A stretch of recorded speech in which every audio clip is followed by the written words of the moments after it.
The sound of metal scraping against stone echoed through the dry alleyways of Gidan Tanko, a town known for its scholars and cattle markets.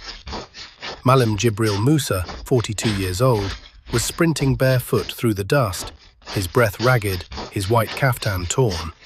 Behind him came a sound unlike anything he'd ever heard, a sharp rhythmic clank, like iron joints grinding with each step. He didn't dare look back. The robotic skeleton was still following. 7 feet tall, forged in the shape of a man's bones, but made of shining titanium, the creature didn't speak.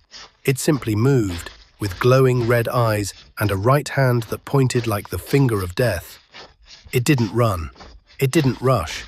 But no matter how fast Jibril ran, the skeleton kept pace, turning corners, stepping over fences, ignoring screaming bystanders. Allah yakiaye! Someone shouted from a rooftop as they watched Jibril dart past. Don't look at it, another cried. It will point at you. Jibril ducked behind a water tank, gasping for air.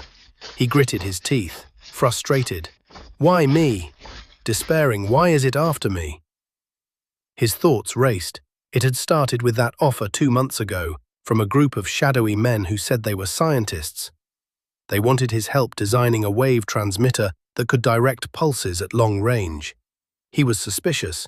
One of them, Malam Idris, he recognized from a rumored terrorist cell that once operated out of Maradi. Jibril had refused. Now he was running for his life. The skeleton's red eyes flickered through the gaps in the tank's base. Jibril didn't hesitate. He leapt from cover and ran behind the mosque, through the banana grove, and toward the riverbed. He could feel heat at his back, like static clinging to his spine.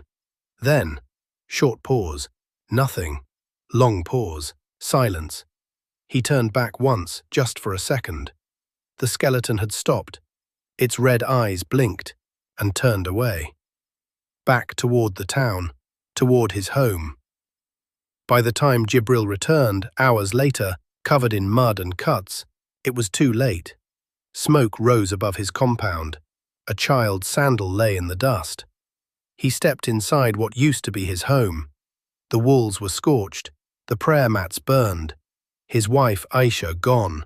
His daughters, Sadia, Maryam, and Habiba, nowhere. His 6-year-old son Nazir, a small, still form under a broken bench. Jibril collapsed to his knees. A neighbor stood at the gate, trembling. It came here, the man said, tears in his eyes. It walked through the front door like it knew them. Hesitantly, it just pointed, one by one. They never screamed, just shook and died, like lightning. Choked up, Jibril couldn't speak, silent weeping. He couldn't even cry. The skeleton arrived at noon. It walked straight into the center, where onions, sugarcane, and shea butter were being traded. It pointed at an old trader, Alhaji Bako, and he dropped dead. Then it pointed at a boy carrying yams. His body lit up with electricity, jerking until he fell flat. Panic spread instantly. 32 people died before it walked out as silently as it came. By the end of the week, the skeleton struck Danbata cattle market and Shinkafi grain fair. Men said it was a jinn, a supernatural being of vengeance. Others said it was the spirit of a betrayed king. Elders met in Sokoto and called for prayers. Sufi scholars performed ruqya, Quranic healing rituals. In Zaria, Bori priestesses danced around burning pots, chanting to appease the spirits. In Jos, prophets declared it the result of ancient blood curses. Nothing worked. Even government officials were baffled. Bullets did nothing. Drones lost its signal. Cameras couldn't capture its movement. In the shadow of all this, Jibril stayed silent. He lived now in the back room of a retired herbalist inquirer, surviving on bread and salt. At night, he scribbled formulas and diagrams in an old notebook, filled with equations no one else understood. One evening, the herbalist sat by the door. "You know something about that thing, don't you?" Jibril nodded, staring at his notes. "It's not magic," he whispered. "It's not a ghost. It's a weapon, a machine.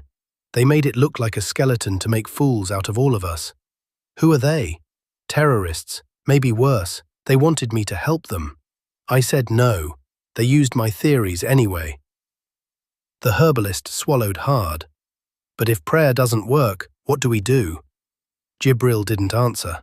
Outside, the red dusk bled across the skies. The air was still. Markets were closing early. Streets were empty. Communities scattered. And the people, terrified, confused, waited for a supernatural savior that would never come. But Jibril knew the truth, and he would not wait. Watch out for part 2 of the series. Remember to subscribe to the channel